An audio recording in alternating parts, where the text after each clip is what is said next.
Hi hello friends, ఈ వీడియోలో మనం ప్లెయిన్ బ్లౌజ్ ఏ విధంగా స్టిచ్చింగ్ చేయాలో చూపిస్తున్నాను. వీడియోని ఎక్కడ స్కిప్ చేయకుండా చూడండి ఫ్రెండ్స్. ముందుగా మనం బ్లౌజ్కి బ్యాక్ పార్ట్ ప్లెయిన్ బ్లౌజ్ మనం స్టిచ్చింగ్ చేసేటప్పుడు ఎప్పుడైనా సరే బ్యాక్ పార్ట్ మనం డాట్స్ అనేది స్టిచ్చింగ్ చేసుకోవాలి. ఇక్కడ నేను 4 ఇంచెస్ ఎడల్పు అనేది చూసుకొని షోల్డర్ సెంటర్ పాయింట్ నుంచి స్టిచ్చింగ్ అనేది చేసేసానండి. ఇప్పుడు మనం బ్యాక్ బెల్ట్ కోసం మనం స్టిచ్చింగ్ అనేది చేసుకోవాలి. ఒక 2 ఇంచెస్ ఎడల్పు, అలాగే మనకి బ్యాక్ పొడవు ఎంత ఉందో ఆ పొడవు అంత వరకు మనం ఈ బెల్ట్ని తీసుకొని ఈ విధంగా ఒక 1/2 ఇంచు ఖర్చుతోటి స్టిచ్చింగ్ అనేది చేసుకోవాలి. మనం కటింగ్ చేసేటప్పుడు ఎంత ఖర్చు అనేది ఉంచుతామో అదే ఖర్చుతోటి స్టిచ్చింగ్ చేస్తేనే మనకి పర్ఫెక్ట్గా వస్తుంది. 1/2 ఇంచు ఖర్చుతోటి, పాదం ఇంచుతోటి మనం చివరి దాకా స్టిచ్చింగ్ అనేది చేసుకోవాలి. మళ్ళీ దీనిపై నుంచి ఇంకో స్టిచ్చింగ్ అనేది వేసుకోవాలండి. ఇలా వేసుకోవడం వల్ల మనకి ఫినిషింగ్ నీట్గా ఉంటుంది. ఈ ఖర్చు మనకి ఇలా మీ బెల్ట్ సైడ్కి ఉండాలి, మనకి బ్లౌజ్ పార్ట్ సైడ్ కాకుండా కింది వైపున ఉండేటట్టుగా చూసుకొని ఇది సగానికి ఫోల్డింగ్ అనేది చేసుకోవాలి. చివరి దాకా అదే ఫోల్డింగ్ తోటి మనం స్టిచ్చింగ్ అనేది చేసేసుకోవాలి. నెక్స్ట్ ఇప్పుడు మనం ఈ బెల్ట్ ఉంది కదా, ఈ బెల్ట్ లోపలికి మనం ఫోల్డింగ్ అనేది చేసుకోవాలి. ఇక్కడ ఈ ఫోల్డింగ్ చేసుకొని స్టిచ్చింగ్ వచ్చేసి పెద్ద కుట్టు పెట్టుకోవాలండి. ఇలా చివరి దాకా స్టిచ్చింగ్ అనేది చేసుకోవాలి. పెద్ద కుట్టు పెట్టుకోవడం వల్ల ఏంటంటే మనకి స్టిచ్చింగ్ ఆ కుట్టు తీయడానికి చాలా ఈజీగా వచ్చేస్తుంది. హెమ్మింగ్ చేసేటప్పుడు మనకి ఇక్కడ బ్యాక్ పార్ట్ అనేది రెడీ అయిపోయింది, చూసారు కదా. నెక్స్ట్ ఫ్రంట్ పార్ట్ డాట్స్ అనేది మార్కింగ్ చేసుకుందాం. ఇక్కడ ఫ్రంట్ పార్ట్ డాట్స్ కోసం నేను 4 ఇంచులకి తీసుకొని ఈ డాట్ పొడవు మనం ఆది కొలత బ్లౌజ్కి ఎంత ఉందో ఫస్ట్ చెక్ చేసుకుంటున్నాను. చాలా తక్కువగా ఉంది. ఇక్కడ వాళ్ళ ఆది కొలత బ్లౌజ్కి చూస్తే చాలా తక్కువగా ఉంది కాబట్టి నేను ఇక్కడ 5.5 ఇంచులకి ఎడల్పు అనేది చూసుకొని 4 ఇంచులకి మార్కింగ్ అనేది చేసుకున్నాను. ఈ డాట్ పొడవు వచ్చేసి 2.5 ఇంచులు. అలాగే ఇక్కడ ఖర్చు కోసం 1.5 ఇంచులకు, అంటే పెద్ద సైజ్ బ్లౌజు చెస్ట్ ఎక్కువ ఉన్న వాళ్ళకైతే ఇలా డాట్స్ అనేది మార్కింగ్ చేసుకోవాలండి. ఇలా మార్కింగ్ చేసుకోవడం వల్ల వాళ్ళకి పర్ఫెక్ట్గా కుదురుతుంది బ్లౌజ్ కప్ అనేది. ఇప్పుడు ఉక్సు పట్టి కాజా పట్టి సైడ్ నుంచి ఈ విధంగా మార్కింగ్ అనేది చేసుకోవాలి. మీకు ఇక్కడ ఈ చాపీస్ తోటి మార్కింగ్ చేస్తుంటే మీకు కనిపిస్తలేదు లైన్ అనేది. ఈ సంక డాట్స్ కూడా ఇదే విధంగా మార్కింగ్ అనేది చేసుకోవాలి. ఆ తర్వాత ఫ్రంట్ పార్ట్ రెండో పార్ట్ దాని మీద పెట్టేసి ఇలా స్క్రబ్ చేసామనుకో మనకి పర్ఫెక్ట్గా డాట్స్ అనేది వచ్చేస్తుంది. ఆ తర్వాత మనం స్టిచ్చింగ్ అనేది చేసుకోవాలి. మార్కింగ్ చేసుకున్నట్లుగా మనం స్టిచ్చింగ్ అనేది చేసుకోవాలండి, అప్పుడే మనకి పర్ఫెక్ట్గా వస్తుంది. ఇక్కడ చివరికి కొంచెం కరువుగా తీస్తేనే కప్పులాగా మీకు నిలబడుతుంది, లేకపోతే మీకు ఈ కప్ అనేది ఈ విధంగా అంటే కొంచెం అతికినట్టుగా మనకి పడిపోతుంది. మీకు కప్పు కొంచెం నిలిచినట్టుగా ఉండాలి అనుకుంటే నేను చెప్పే టిప్స్ అయితే ఫాలో అవ్వండి తప్పకుండా. ఈ 3వ డాట్ కూడా మనకి రెడీ అయిపోయింది. ఈ కప్ అనేది ఈ విధంగా రావాలండి, చూసారు కదా. సేమ్ రెండో పార్ట్ డాట్ కూడా అదే విధంగా స్టిచ్చింగ్ అనేది చేసుకోవాలి. ఆ తర్వాత మనం ఇక్కడ ఉక్సు పట్టి సైడ్ నుంచి ఇలా క్రాస్ పట్టి నేనైతే జాయింట్ అయితే చేస్తున్నాను. మనకి క్లాత్ అనేది లేదు కాబట్టి మనం వేరే క్లాత్ని ఈ విధంగా సెంటర్ పాయింట్ నుంచి పెట్టుకొని స్టిచ్చింగ్ అనేది చేస్తున్నాను. ఇలా స్టిచ్చింగ్ చేసిన తర్వాత ఇప్పుడు లోపల నుంచి మనం front right side wrong side ఎలా వస్తుందనేది చెక్ చేసుకోవాలి. ముందుగా ఇక్కడ మనం ఫ్రంట్ పార్ట్ రైట్ సైడ్ వైపున ఈ క్రాస్ పట్టి వచ్చేసి రాంగ్ సైడ్ వైపున పెట్టుకొని పైనుంచి ఇలా ఒక 1/2 ఇంచు ఖర్చుతోటి స్టిచ్చింగ్ అనేది చేసుకోవాలి చివరి దాకా. ఇలా స్టిచ్చింగ్ చేసిన తర్వాత బ్యాక్ పార్ట్ తోటి మనం ఈ సైడ్ జాయింట్ మనం స్టిచ్చింగ్ చేసేటప్పుడు ఎక్కువ తక్కువ వస్తూ ఉంటుంది కదా, ఎంత ఎక్కువ వచ్చిందో చూడండి. ఇది ఎక్కువ తక్కువ రాకుండా మనం సమానంగా స్టిచ్చింగ్ అనేది ఇప్పుడే చేసుకోవాలి. మళ్ళీ ఇంకోసారి చెక్ చేసుకోవాలండి. మనకి ఎక్కువ వచ్చిందా తక్కువ వచ్చిందా అనేది ఇంకోసారి చెక్ చేసుకుంటే మనకి సరిపోతుంది. ఇప్పుడు మనకి ఇక్కడ కరెక్ట్గానే వచ్చింది. దీనికి లోడింగ్ పద్ధతి అంటారు. ఇది ఖర్చు మనకి బయట సైడ్న కనిపించకుండా ఫినిషింగ్ నీట్గా ఉండడానికి ఈ విధంగా స్టిచ్చింగ్ చేసి దీనికి రివర్స్లో తీసేయాలి.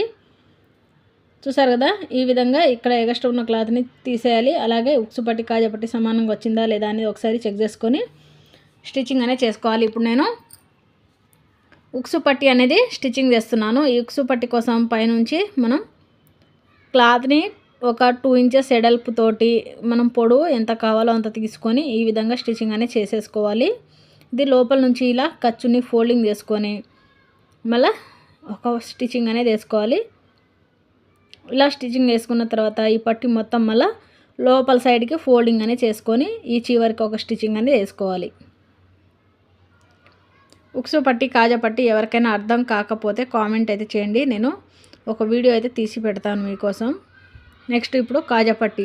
ఉక్సు పట్టి లోపల పైనుంచి పెట్టాం కదా, ఈ కాజా పట్టి వచ్చేసి కింది నుంచి పెట్టుకొని ఈ విధంగా స్టిచ్చింగ్ చేసుకొని ఒక పావు ఇంచు ఫోల్డింగ్ అనేది చేసుకోవాలి. క్లాత్ని లోపల సైడ్కి ఈ విధంగా ఫోల్డింగ్ చేసుకొని ఈ ఖర్చు వచ్చేసి మనకి ఇలా కనిపించకుండా దీనిపై నుంచి మళ్ళీ ఒక స్టిచ్చింగ్ అనేది వేసుకోవాలి.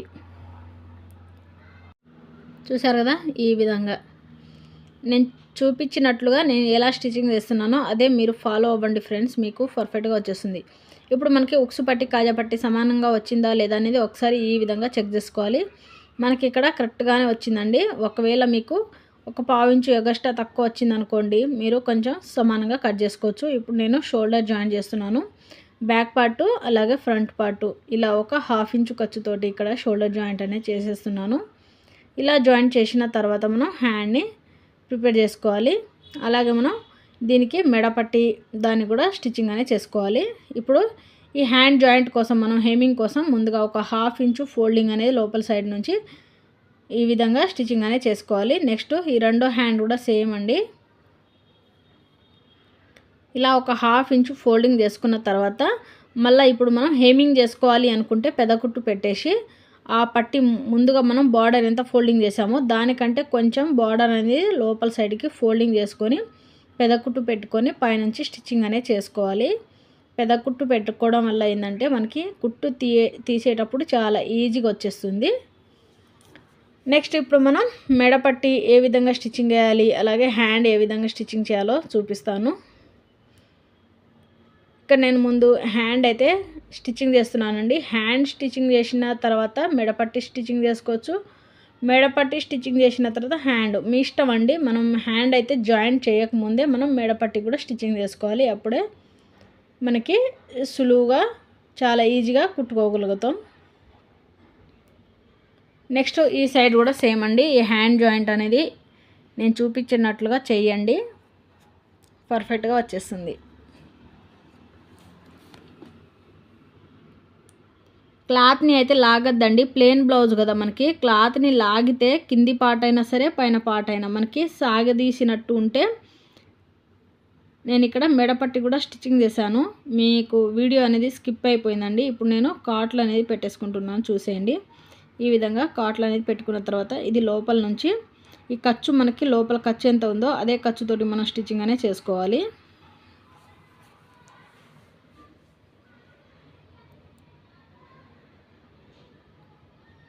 ఈ విధంగా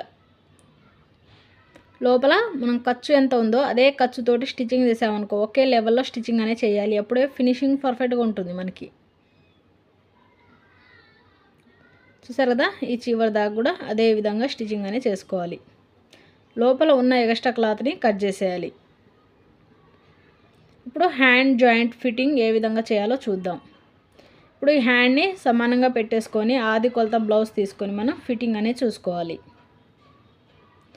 మనం హ్యాండ్ని ఈ విధంగా ఈ చివరి నుంచి స్టిచ్చింగ్ అనేది చేసుకోవాలి. ఈ సంక రౌండ్ అనేది మనకి ఎక్కడికి వచ్చిందో సమానంగా వచ్చిందా లేదా అని ఒకసారి చెక్ చేసుకోవాలి. నేను ఇక్కడ 8 ఇంచులకి మార్కింగ్ చేసుకొని రెండు ఈ బ్యాక్ పార్ట్ కూడా మనకి ఎక్కడికి వస్తుందో ఇలా బ్యాక్ పార్ట్కి బ్యాక్ పార్టే కొలుచుకోవాలి ఫిట్టింగ్ అనేది. చూసారు కదా, ఈ విధంగా అప్పుడే మనకి ఫినిషింగ్ అనేది చాలా నీట్గా ఉంటుంది. క్లాత్ని లాగకుండా సమానంగా స్టిచ్చింగ్ అనేది చేసేయాలి. ఈ ఖర్చులు అనేది రెండు సంక జాయింట్ దగ్గర రెండు ఖర్చులు అనేది పై వైపున ఉండేటట్టుగా చూసుకొని కిందిలో మనకి రెండు కలిసినాయా లేదా అనేది చెక్ చేసుకోవాలి. అలా కలిస్తేనే మనకి పర్ఫెక్ట్గా వస్తుంది. అలాగే ఈ స్టిచ్చింగ్ కూడా మనకి స్ట్రైట్గా కుట్టు అనేది పక్క పక్కనే ఒక పాదం ఇంచు గ్యాప్ తోటి ఒక 3-4 లైన్స్ అనేది స్ట్రైట్గా స్టిచ్చింగ్ అనేది చేసుకోవాలి.